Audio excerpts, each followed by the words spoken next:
तो चलिए मैं आप सभी का आप ही के अपने यूट्यूब चैनल पर दिल से बहुत बहुत स्वागत करता हूँ। तो दोस्तों इस वीडियो में डिस्कस करेंगे JOA accounts junior auditor and PGT commerce examination के लिए कुछ मोस्ट इंपॉर्टेंट क्वेश्चंस। जितने भी ये क्वेश्चंस हैं आपके ये एग्जामिनेशंस के लिए इंपॉर्टेंट रहने वाले हैं। चैनल पर पहली बार आए होंगे तो चैनल को सब्सक्राइब कर लीजिएगा और बेल आइकन प्रेस कर लेना, क्योंकि बेल आइकन को जैसे ही आप प्रेस करेंगे तभी आपको हर वीडियो की नोटिफिकेशन सबसे पहले मिलेगी। इसके अलावा आप चाहें तो टेलीग्राम पे हमारे साथ जुड़ सकते हैं। वहाँ पे हम बहुत से इंपॉर्टेंट क्विज़ डालते रहते हैं, चाहे वो अकाउंट से रिलेटेड हो या फिर जीके से रिलेटेड हो, चाहे वो हिस्ट्री हो, पॉलिटी हो या ज्योग्राफी हो। ठीक है, चलिए क्वेश्चन नंबर फर्स्ट स्टार्ट करते हैं। Tangible assets do not include. तो आपको बताना है टेंजिबल एसेट्स इनमें से क्या इंक्लूड नहीं करता है।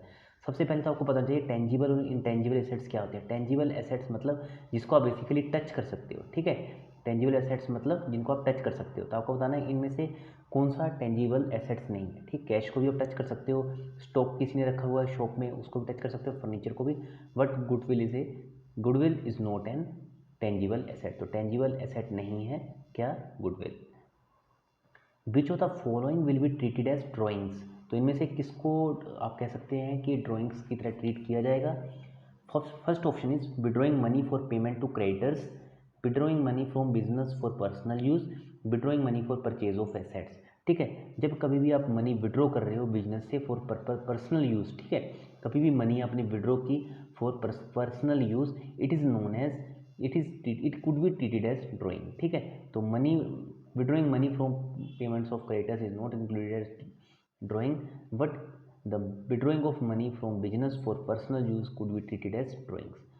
नेक्स्ट क्वेश्चन में मूव करने से पहले यही कहूँगा, अगर अभी तक भी वीडियो को लाइक नहीं किया यार तो जल्दी से लाइक कर दीजिए। अब बाद में लाइक करना भूल जाएंगे, फटाफट से लाइक कर देना वीडियो को और अपने दोस्तों के साथ जल्दी से शेयर कर दीजिए, जितने भी आपके ग्रुप्स हैं, चाहे व्हाट्सएप, फेसबुक, इंस्टाग्राम, टेलीग्राम पे। ठीक है, हर जगह आप चाहें तो वीडियो को ज़्यादा से ज़्यादा शेयर कर सकते हैं।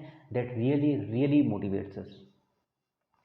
So next question is, according to which concept even the proprietor of the business is treated as creditor of the business। ठीक है, तो आपको बताना है वो ऐसा कौन सा कंसेप्ट है जिसके अकॉर्डिंग प्रोपराइटर, ठीक है, किसी बिजनेस का, उसको भी ट्रीट किया जाता है क्रेडिटर ऑफ दैट बिजनेस। ठीक है, क्रेडिटर मतलब जो कर्जा लेता है, ठीक है, और डेब्टर मतलब जो बेसिकली आप कह सकते हो कर्ज देता है। ठीक है, तो किसको क्रेडिटर बोला जाएगा बेसिकली यहाँ पे, तो बिजनेस एंटिटी कंसेप्ट के अकॉर्डिंग, ठीक है, क्रेडिटर बोला जाएगा। ठीक है,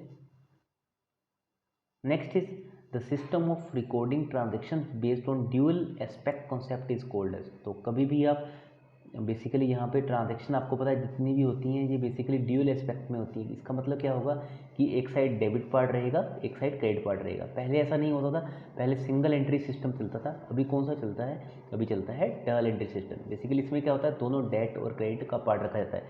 एक सिंपल सा एग्जांपल ले लेता हूँ आपका। सपोज करो आप किसी को पेमेंट ट्रांसफ़र कर रहे हो, चाहे वो फ़ोनपे या गूगल पे से ट्रांसफ़र कर रहे हो, तो क्या होगा, आपका अकाउंट, आपने किसी को पेमेंट भेजा तो आपका अकाउंट क्या हो गया, डेबिट हो गया, और सामने वाले का अकाउंट क्या हो गया, क्रेडिट हो गया। तो ये भी क्या हुई एक तरह से, ये भी एक डबल एंट्री सिस्टम का एग्जाम्पल है। ये नहीं कि बुक्स में जो लिखा वही है, आप चाहें तो इसको डेली लाइफ के साथ भी यूज़ कर सकते हैं। The book in which transactions are entered systematically for the first time is.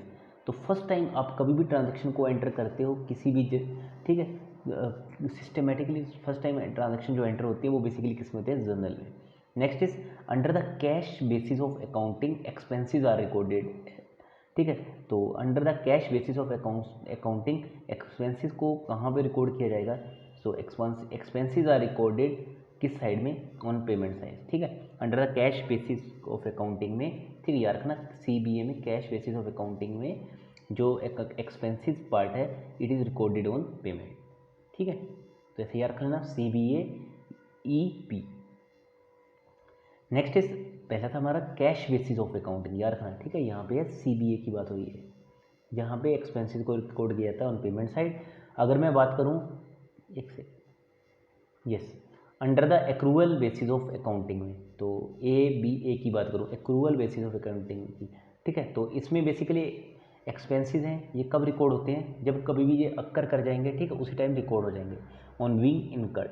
ठीक है, तो ABA एक्सपेंसेस आई, ठीक है, EI ऐसे याद रख लेना। ठीक है, अब जिसमें इतने सारे AAAIE बोबल आ रहे हैं तो ऐसे भी आप इसको याद कर सकते हैं। तो दोस्तों एक छोटा सा ट्रिक बता देता हूँ मैं, that will really help you in the examination. But आपको ये सारे ट्रिक्स आप चाहें तो एक छोटा सा नोटबुक को लगा सकते हैं, ठीक है, 15-20 रुपये का। जो भी मैं इंपॉर्टेंट ट्रिक्स या फिर आपको न्यूमेरिकल वगैरह पता कराता हूँ, आप वहाँ पे उनको राइट डाउन कीजिए और पेपर देने से पहले ये सब पॉइंटर्स पढ़ के जाइए। डेफिनेटली आपको एग्जामिनेशन में 15-20 नंबर का फ़ायदा जरूर देखने को मिलेगा, बट इसके लिए मेहनत आपको करनी है, मैं आपको सिर्फ ट्रिक बता सकता हूँ, ठीक है।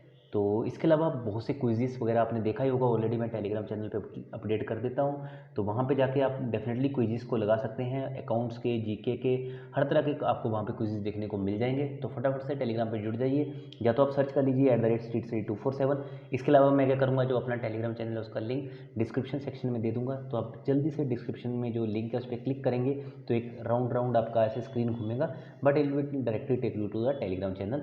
दोनों ऑप्शन मैंने आपको बता दिए हैं, आप चाहें तो इनका फ़ायदा ले सकते हैं। परचेज अकाउंट इज, तो परचेज अकाउंट किस तरह का अकाउंट होता है, ठीक है, तो ये मैं ऑलरेडी बता चुका हूँ, purchase account is a nominal account, ठीक है। ऐसे एक आधा क्वेश्चन पेपर में डेफिनेटली आपसे पूछा जाता है, ठीक है। तो ऐसा मैंने सारे क्वेश्चंस ऑलरेडी पुरानी वीडियोस में कवर किए हैं, अब एक दो क्वेश्चंस और मैं ऐसे ही लेने वाला हूँ। So next is capital account is, तो परचेज अकाउंट में ऑलरेडी बता चुका हूँ, नॉमिनल अकाउंट है। कैपिटल अकाउंट क्या है, या देखो कोई भी पर्सन है वो क्या कर रहा है, कैपिटल किसी बिजनेस में लगा रहा है, ठीक है। सपोज करो आपने चाय की दुकान खोल ली, ठीक है, तो चाय की दुकान आपने स्टार्ट करी, तो आप क्या कर रहे हो यहाँ पे, कैपिटल को लगा रहे हो, ठीक है। पहले तो आपको पैसा लगाना पड़ेगा ना, चाय की दुकान खोलोगे क्या क्या लेना पड़ेगा आपको, एक गैस स्टोव रखना पड़ेगा, ठीक है, उसके बाद शुगर रखना पड़ेगा, उसके बाद क्या रखना पड़ेगा, मिल्क, ठीक है, इसके बाद टी रखनी पड़ेगी, इसके बाद डिस्पोजेबल और फिर कांच के दोनों के, ठीक है, गिलासेस आपको रखने पड़ेंगे।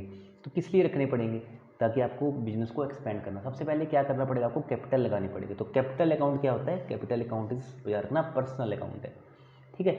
और अगर मैं बात पूछूँ आपसे कॉपीराइट अकाउंट क्या है, तो कॉपीराइट अकाउंट होता है आपका रियल अकाउंट, याद रखना कॉपीराइट अकाउंट क्या है, copyright account is real account, ठीक है, क्योंकि बेसिकली ये आपके एसेट से रिलेटेड है, जो भी एसेट से रिलेटेड अकाउंट होते हैं वो जनरली रियल अकाउंट होते हैं। Next is the rule of the personal account is, तो बेसिकली पर्सनल अकाउंट का रूल क्या होता है, याद रखना पर्सनल अकाउंट और रियल अकाउंट का रूल पूछा जाता है, इसमें कौन सा रूल लगता है, ठीक है। बहुत डीप से मैंने क्वेश्चन आपके लिए पिक किए हैं, प्लीज़ यार वीडियो जल्दी से लाइक कर दीजिए, लाइक करना तो मैं कहता हूँ बनता है। The rule of the personal account is debit the receiver, ठीक है, जो रिसीवर साइड है उसको डेबिट करेंगे, और क्रेडिट किसको करेंगे, जो दे रहा है आपको पैसा, ठीक है, या कह सकते हो क्रेडिट द गिवर या फिर क्रेडिट द सेंडर, ठीक है, ऐसे याद रख लेना। पर्सनल अकाउंट में क्या होता है, डेबिट करेंगे रिसीवर साइड को और क्रेडिट करेंगे सेंडर साइड को, ठीक है, किसमें, पर्सनल अकाउंट में, ठीक है, DCP, किसको, रिसीवर और सेंडर, ये दोनों चीज़ें याद रखनी है आपको, एग्जामिनेशन में एज इट इज क्वेश्चन पूछा जाएगा, ठीक है। So debit the receiver and credit the giver in the is the rule of personal account. Next is the rule of the real account है इज, तो रियल अकाउंट में basically क्या होता है, तो रियल अकाउंट में क्या होता है, जो रियल अकाउंट में ऑलरेडी बता चुका हूँ कौन से अकाउंट होते हैं, जो बेसिकली आपके एसेट्स के साथ रिलेटेड होते हैं, जैसे कॉपीराइट पूछ लिया आपसे, या फिर आपसे पूछ लें वो कि ट्रेडमार्क कौन सा अकाउंट है, ठीक है, या फिर पैटेंट्स कौन सा है, ये सब किस में आ जाएंगे आपके, या रियल अकाउंट में आ जाएंगे, क्योंकि real account is related to assets. तो दोस्तों अगर वीडियो अभी तक बोरिंग लग रही है तो फटाफट से चाय का प्याला उठा लीजिए और चाय पीनी स्टार्ट कर दीजिए, या फिर आप चाहें तो कॉफ़ी भी का भी इंजॉय कर सकते हैं। The rule of real account is debit what comes in, credit what goes out, तो याद रखना इसका रूल है, जो डेबिट वो करना है जो बेसिकली आपके पास आया है, और जो क्रेडिट जो आपके पास से गया है, तो debit what comes in and credit what goes out is the rule of real account.